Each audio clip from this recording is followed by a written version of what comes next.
berlatar belakangkan seorang tentera komando Filipina berbangsa Suluk yang dilatih oleh US Marine. Beliau telah menembak mati seorang datuk bandar dan dihadapkan ke mahkamah tentera Filipina.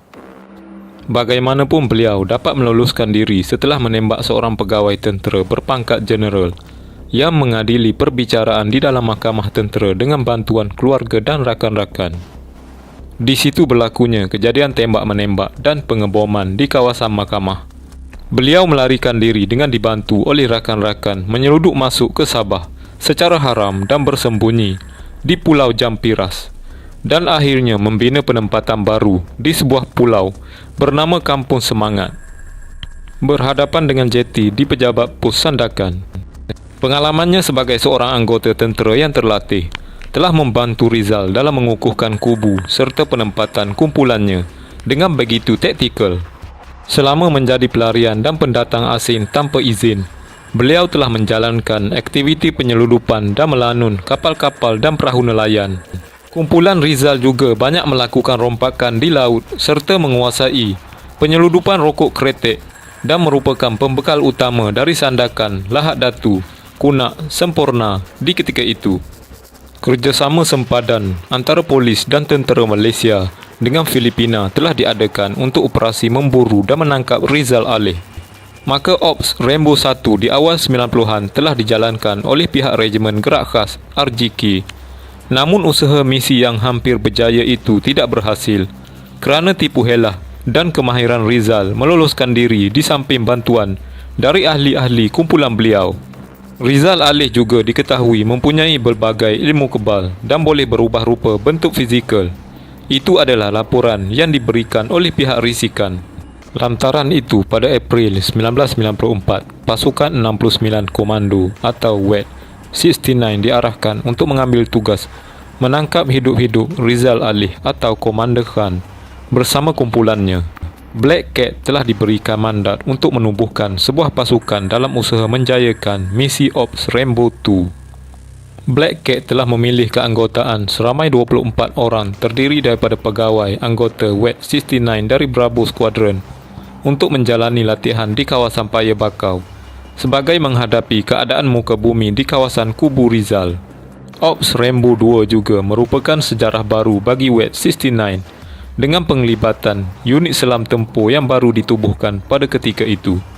Maka pada Jun 1994, semboyan perang yang ditunggu-tunggu oleh The Silent Killer kini tiba ketika anggota pasukan sedang asyik bermain bola jam 2 petang. Dipanggil bersiap sedia. Setelah mendapat taklimat ringkas, semua anggota dan pegawai membuat persediaan dan menaikkan kelengkapan ke dalam kenderaan masing-masing dan terus berangkat ke Bravo Alpha dari pangkalan Alpha November. Taklimat gerakan diberikan di bilik gerakan Bravo Alpha dan seterusnya The Silent Killers WET 69 diterbangkan khas secara sulit ke negeri di bawah bayu Sabah. Setelah mendarat di Kota Kinabalu, tim The Silent Killer yang terdiri dari pegawai dan anggota 8 assault, 5 sniper, 2 combat diver, 7 HQ disambut oleh sekumpulan pasukan Echo 3 Mike yang menguruskan perjalanan dari Kota Kinabalu ke Sandakan, yang mengambil masa berjam-jam dan bertukar-tukar kenderaan untuk mengaburi kehadiran The Silent Killers. Semua pergerakan adalah rahsia dan hanya pihak Echo 3 Mike Kota Kinabalu sahaja yang mengetahui pergerakan WET 69 di sana. Seperti biasa, WET 69 dengan dibantu oleh Echo 3 Mike telah mengumpulkan pelbagai maklumat dan pelbagai rancangan dengan mengambil kira pelbagai faktor. Rizal Alih yang merupakan seorang pahlawan dan pejuang masyarakat Islam yang disanjungi di Zamboanga. Beliau yang berjuang untuk menyelamatkan bangsa Moro dan masyarakat Islam di Zamboanga yang dizalimi ketika itu. Rizal dan rakan-rakannya yang berjaya menyelamatkan diri telah menyelusup masuk ke perairan Sabah dan bersembunyi di salah sebuah pulau. Rizal dan rakan-rakannya telah memulakan aktiviti penyeludupan untuk survivor mereka dan akhirnya telah bertindak mencabar kedaulatan undang-undang negara apabila kumpulannya telah membunuh seorang anggota polis Marine dan mencampakkan mayat yang diikat di batu besar di tepi pulau berhala. Keadaan mayat yang diikat kedua belah tangan di belakang dan kesan tikaman serta kecederaan di kepala amat sadis apabila ditemui. Black Cat mengarahkan assault diver untuk membuat tinjauan di lokasi berhampiran Pulau Berhala sambil menguji peralatan menyelam untuk kegunaan operasi. The Silent Killers diketuai oleh Black Cat, Oscar Bravo dibantu oleh Ghost Rider, Oscar Sierra dan Tomcat, Oscar Alpha telah menyusun strategi dari maklumat yang diberikan oleh risikan Echo 3 Mike Sabah. Pihak Echo 3 Mike juga telah menghantar sepasukan pegawai dan anggota untuk bersama membantu menjayakan misi tersebut. Pelbagai rancangan dan perbincangan dalam menganalisa maklumat risikan serta menyusun strategi yang betul agar Rizal and the gang dapat ditumpaskan. Semua foto-foto dan peta penuh menguasai dinding bilik Martek, markas taktikal di Safe House.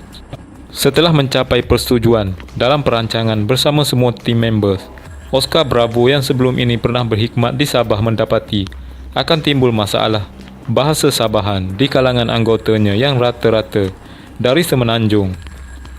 Maka bermulalah kelas bahasa pelbagai gaya dan dialog pertuturan bahasa Sabah dan Tausug 24 jam setiap hari di Safe House. Memandangkan kami semua bersembunyi di Safe House, maka kami bergotong royong memasak dan riuh rendah suasana di tempat masak dan tempat makan dengan gaya lakonan dan gurauan. Bayangkan lidah pantai Timur dan Perak tengah bertutur bahasa Sabah.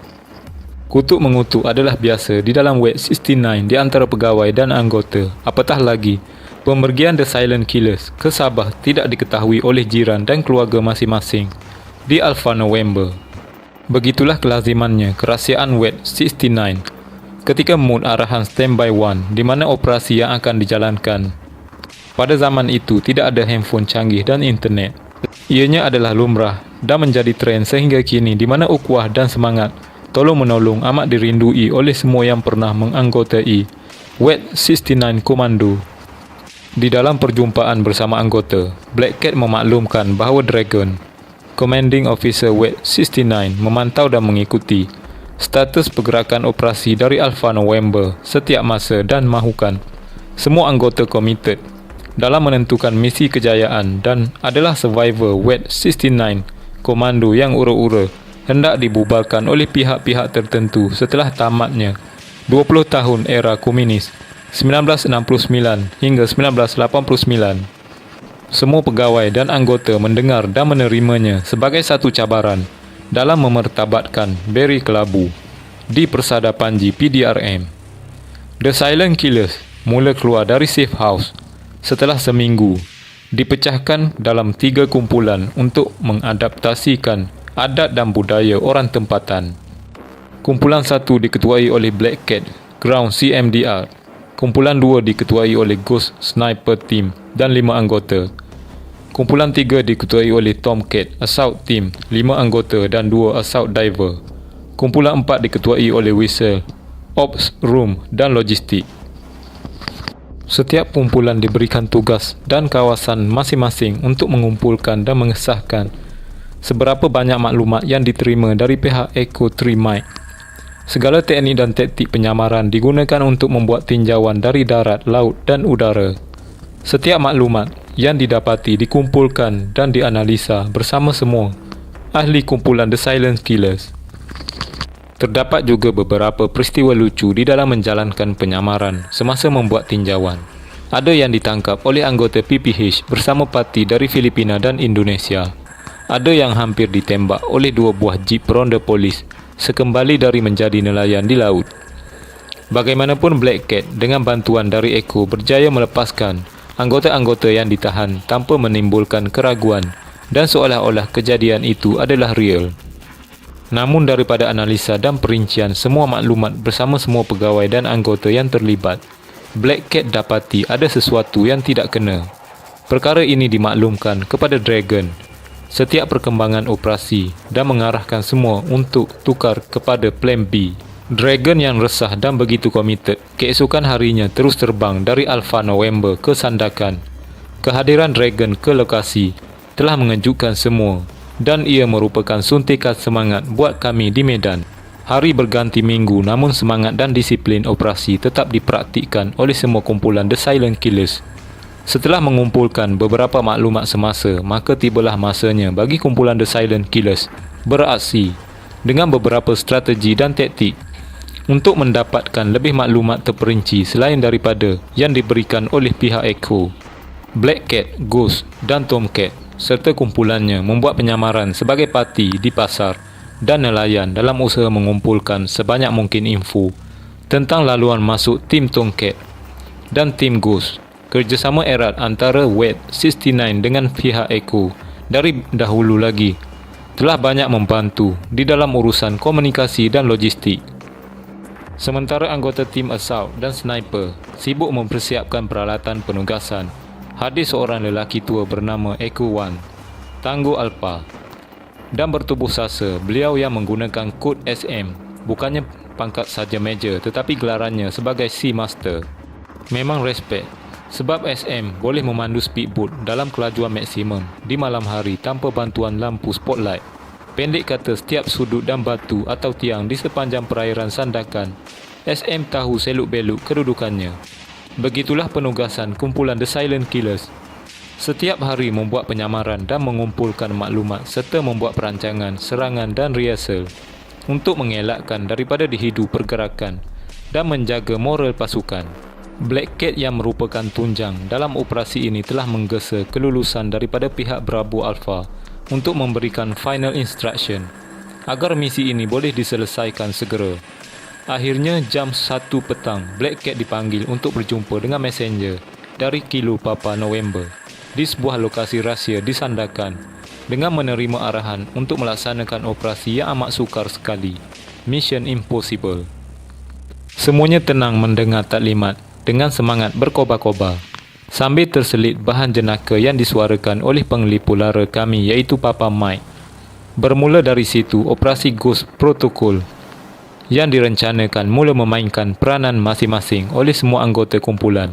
Selain membuat persiapan persenjataan, perancangan strategi, perincian semua maklumat dan menjalankan raptai serangan seperti yang telah dirancang. Bagi merealisasikan penyamaran, kami telah beberapa kali melakukan raptai latihan bagi memastikan setiap anggota yang terlibat benar-benar dalam keadaan siap sedia untuk melaksanakan tugas sememangnya berbahaya dalam misi Mission Impossible ini. Dragon yang baru sampai ke safe house diberikan taklimat oleh Black Cat di atas semua maklumat yang telah diterima oleh Echo dan pergerakan anggota The Silent Killers. Dragon memaklumkan bahawa ada perubahan arahan penugasan dari Strike Out kepada Sniper Option. Black Cat menerima arahan dan merancang strategi bersama semua anggota untuk melaksanakan arahan tersebut. Maka tim Sniper mula membuat perancangan cara untuk merapati kubu Rizal yang begitu tersusun ciri-ciri keselamatannya. Tinjauan udara yang dibuat dengan kerjasama unit udara PDRM telah dapat merakamkan beberapa maklumat penting tentang seluruh kawasan kubu penempatan Rizal and the Gang. Rizal yang merupakan seorang yang berpengalaman dalam taktikal perang dan mempunyai pengaruh yang kuat dan sokongan dari sebilangan penduduk tempatan yang berasal dari suku Suluk, Bajau dan Jawa. Ini telah membantu beliau dalam membina penempatan yang siap dengan pos sentri, 3 buah kelong berbentuk anak panah, menebang pokok-pokok bakau di belakang rumah agar mudah melihat pergerakan, menutup laluan sungai di belakang penempatan beliau dengan pokok-pokok bakau yang ditebang dan ditanam semula secara terbalik. Ia bertujuan agar bot-bot polis tidak boleh menghampiri dari arah belakang, kecuali ketika air pasang sahaja. Stronghold Rizal yang dibina begitu rapi dan taktikal memang sukar dihampiri dan boleh mengunam maut jika dikesan oleh kumpulan Rizal. Pernah projek sebelum The Silent Killer beraksi, jarak yang hanya mampu dirapati ke kubu Rizal hanyalah 250 meter dari arah belakang, namun dapat dikesan oleh Rizal. Setelah itu Rizal lebih proaktif dalam meningkatkan tahap keselamatan kubu kumpulannya yang seramai lebih 100 orang, termasuk wanita dan kanak-kanak. Namun begitu, atas keyakinan dan semangat yang kental, Black Cat telah mengarahkan agar 2 tim bersama beliau menyusupi ke kawasan kubu Rizal. Salah seorang dari tim Black Cat bernama Fish telah ditugaskan untuk membuat Oscar Papa 1 ke atas penempatan Rizal. Fish dengan menggunakan pelbagai ilmu kepakaran yang ada telah berjaya merapati hingga jarak hampir 50 meter ke kubu Rizal dan berjaya membuat laporan pengawasan aktiviti yang dijalankan oleh ahli kumpulan Rizal. Dragon yang kebetulan berada di Martek terus menghubungi Fish dan mengarahkan withdraw kerana khawatir dikesan oleh Rizal dan kumpulannya. Tetapi Fish berdegil dan penuh yakin untuk kekal di lokasi koordinatnya dan meneruskan laporan ke Martek segala aktiviti Rizal dan kumpulannya. Setelah beberapa kali membuat tinjauan rapat dan mengumpulkan maklumat yang diusahakan sendiri oleh tim The Silent Killer, maka Dragon dan Black Cat berbincang untuk membuat strategi bersama semua ahli kumpulan. Satu persetujuan telah dicapai untuk menggunakan tipu helah dengan memaklumkan kepada pasukan sahabat di mana projek Ops Rainbow 2 telah dibatalkan. The Silent Killers memohon bantuan 5 buah kenderaan untuk menghantar pulang pegawai dan anggota The Silent Killers ke lapangan terbang Kota Kinabalu pada keesokan harinya. Apa yang menarik adalah berita kumpulan Roma Irama, panggilan glamour The Silent Killers di kalangan penduduk tempatan, sudah heboh di sekitar Sandakan. Anggota kumpulan Roma Irama pun keluar ke bandar untuk meraihkan penugasan ke Sandakan, seolah-olah berita itu adalah benar. Keesokan harinya, pilot-pilot dari pasukan sahabat yang datang sehari sebelum berangkat membantu kami menaikkan barang-barang ke truk, datang dengan berpakaian kemas dan ingin membawa kami ke Kota Kinabalu. Kami yang berpakaian untuk pulang terus menahan pilot-pilot tadi seperti yang dirancang.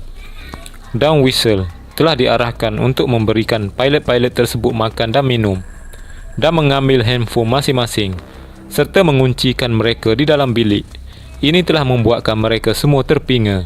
Manakala Dragon dan Black Cat mengarahkan semua berkumpul dan membuat taklimat gerakan terakhir dengan memberikan penugasan kumpulan masing-masing. Setelah semuanya bersiap sedia, bacaan doa selamat diadakan. Mohon penugasan Mission Impossible ini berpihak kepada kami dan moga tiada melibatkan sebarang kematian. Pasukan The Silent Killers ini dibahagikan kepada 3 kumpulan kecil, iaitu kumpulan Nego RS, kumpulan Assault dan kumpulan Sniper. Setelah selesai taklimat gerakan, semua anggota kumpulan bergerak ke lokasi masing-masing dalam keadaan penuh taktikal. Black Cat selaku ground CMDR dibantu oleh Echo One yang bertindak sebagai petunjuk jalan bersama 5 anggota menyamar dan memainkan peranan sebagai wakil kumpulan yang menyokong pihak pengganas untuk berunding serta berdamai. Semua lakonan berjaya meyakinkan Rizal bahawa orang-orangnya yang menunggu di dalam bot, yang satu lagi yang kononnya membawa makanan bercadang menyerahkan bekalan makanan itu kepada kumpulan Rizal sebelum mereka pulang ke kampung. Rizal Alih yang ketika itu dikelilingi oleh 4 orang pegawai peribadi terpedaya dengan lakonan hebat Black Cat dan lain-lain, bersetuju menerima hantaran bekalan makanan tersebut. Isyarat kepada kumpulan bantuan untuk merapati rumah Rizal diberikan. Semasa bot itu sedang merapati rumah tersebut, Rizal yang tadinya duduk bersebelahan Black Cat bangun menuju ke pintu yang menghampiri anak tangga susur turun ke bot untuk merapati dan melihat kumpulan yang menghantar bekalan sambil kedua-dua tangan memegang rangka pintu rumah tersebut. Di ketika ini, 2 anggota yang ditugaskan untuk menjatuhkan tubuh Rizal dari tadi menunggu dengan sabar dan senyum apabila masa yang sesuai telah tiba. Tanpa menunggu masa yang lama, anggota A dan B bertindak pantas dengan merempuh tubuh Rizal seperti ala-ala ahli gusti menjatuhkan lawan ke dalam bot yang tersedia ada di depan pintu tadi. Bersama-sama, suasana yang tadinya tenang kini telah bertukar tegang dan riuh rendah. Rizal dengan pantas menjerit dalam bahasa Tausuk memberi arahan tembak. Rizal yang cuba melepaskan diri dengan menendang dan meronta-ronta mengakibatkan berlaku pergelutan di dalam bot di antara mereka.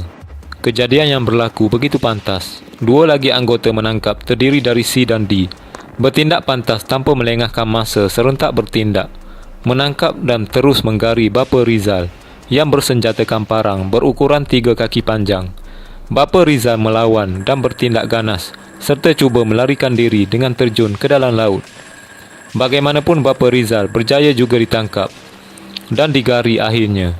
Semuanya berlaku di dalam satu masa yang singkat, di mana berlaku kejadian tembak-menembak antara Black Cat dan pembantu pribadi Rizal. Seorang pengikut Rizal yang berada begitu hampir dengan Black Cat terus menembak ke arahnya dan sebutir peluru telah mengenai tapak tangan kiri Black Cat. Dan dengan pantas Black Cat menjatuhkan badan sambil draw pistol yang disembunyikan di pinggang dan membalas tembakan ke arah penembak yang terus melarikan diri ke bahagian belakang rumah. Tiba-tiba kedengaran bunyi tembakan pistol dari arah kiri dan mengenai kaki Black Cat dan menyebabkan beliau segera terjun ke dalam bot untuk mengecilkan sasaran tembakan. Melihat keadaan anggota A dan B yang masih berhempas pulas untuk menangkap Rizal, Black Cat yang ibarat harimau luka terus menerkam Rizal dan menghentak kepalanya dengan but pistol. Dan akhirnya Rizal terkulai layu dan dengan segera mengikat dan membalutnya dengan menggunakan jala-jala ikan yang ada di atas but itu. Maka Rizal dengan segera dibawa keluar dari kawasan tersebut, menaiki sebuah bot untuk dibawa ke Sandakan dan terus ke Balai Polis Kota Kinabalu. Manakala Black Cat yang terkena tembakan dibawa ke hospital berhampiran untuk rawatan. Maka berakhirlah kisah legasi Rizal Ali yang merupakan wira masyarakat selatan Mindanao kerana memperjuangkan kezaliman pemerintahan ketika itu pada masyarakat Islam di sana. Rizal Ali telah pun menjalani hukuman penjara dan dihantar pulang ke Filipina. Begitulah juga kisah bagaimana perjuangan anggota WET 69 Komando yang telah mengambil masa selama 47 hari berada di Sabah ketika itu. Beberapa operasi lain turut dijalankan selepas itu dan aktiviti Lanun dapat dilumpuhkan secara total dengan kehadiran WET 69, The Silent Killer di bumi Sabah. Rizal Ali meninggal dunia pada Ogos 2015 di dalam sel tahanannya di Ibu Pejabat Polis Nasional Filipina (PNP) di Camp Crane, Bandar Quezon.